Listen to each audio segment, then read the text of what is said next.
You've been training shoulders wrong. Not slightly wrong, embarrassingly wrong. You do lateral raises, maybe some overhead press, throw in a few front raises, call it a day, and wonder why your shoulders still look like they belong on a coat hanger. Here's the thing. Samurai armor was built to make the shoulders look massive for a reason. Wide shoulders meant you were a threat before you even drew your sword. And those guys didn't have a cable machine. They had discipline and a body that actually worked. Your shoulder isn't one muscle, it's three, and right now, you're probably only hitting one of them. Maybe 1.5 if we're being generous. Let's fix that. But first, you need to understand what you're actually building. Your deltoid has 3 heads: the anterior delt, the front, the lateral delt, the side, and the posterior delt, the back. Most guys hammer the front delt with presses and push-ups without even knowing it. Your chest day already destroys your front delts, so when you do another overhead press on shoulder day, you're just beating a dead horse while the other 2 heads sit there collecting dust. That's why your shoulders look flat from the side. You have depth, but no width, no rear fullness, no 3D effect. You want a frame that fills a doorway? You need all 3 heads firing equally. No shortcuts. A blade forged on one side only breaks on the first strike. Here's where it gets interesting. The lateral delt is the head that gives you width, that V-taper that makes your waist look smaller and your frame look like it was built for war. But this muscle is stubborn. It's small, it fatigues fast, and most people cheat the movement with momentum. Every time you swing a lateral raise, your traps steal the work. Your lateral delt barely gets a taste. So rule number 1, slow down. Control the movement. If you can't hold the top position for 2 seconds, the weight is too heavy, and your ego is running the show. But here's what nobody tells you. There's a bodyweight alternative that eliminates the cheating entirely. We'll get there. Now the posterior delt. This is the part of your shoulder that decides whether you look like a warrior or a question mark. 90% of you have never trained it directly, and it shows. Weak rear delts mean your shoulders roll forward.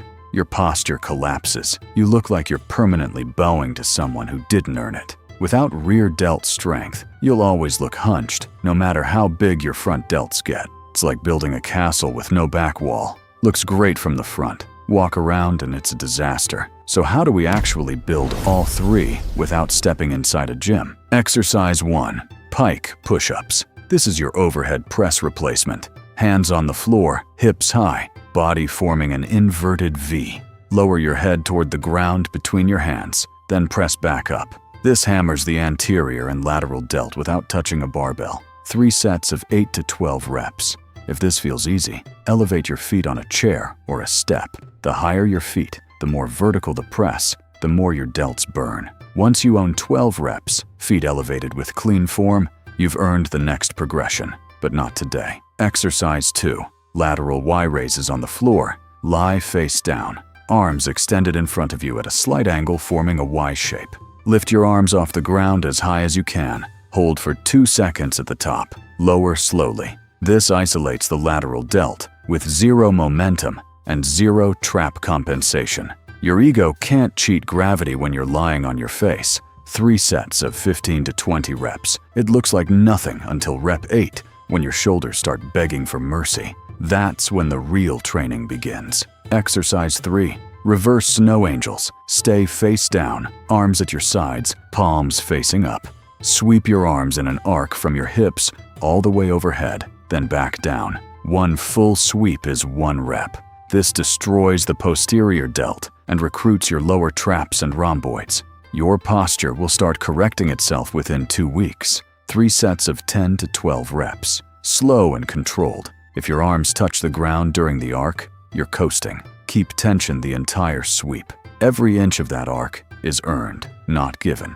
Exercise 4. Bodyweight face pulls using a low bar or a sturdy table edge. Lie underneath, grab the edge with an overhand grip, and pull your face toward it while flaring your elbows wide. Squeeze your rear delts at the top like you're trying to crack a walnut between your shoulder blades. 3 sets of 12 to 15 reps. This is the closest you'll get to a cable face pull without a machine.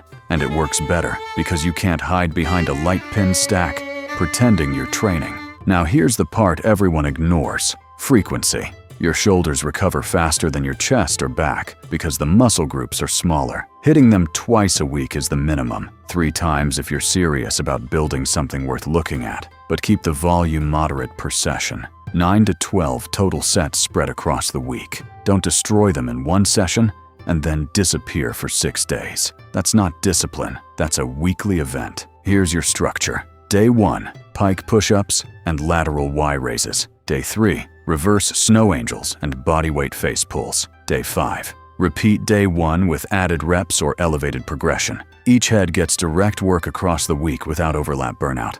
Simple, repeatable, effective. One more thing nobody wants to hear: your shoulders won't grow if your body has nothing to build with. You need protein. Around 0.7 to 1 gram per pound of body weight daily. Not from some overpriced tub with a warrior on the label. From actual food. Eggs, chicken, fish, beans.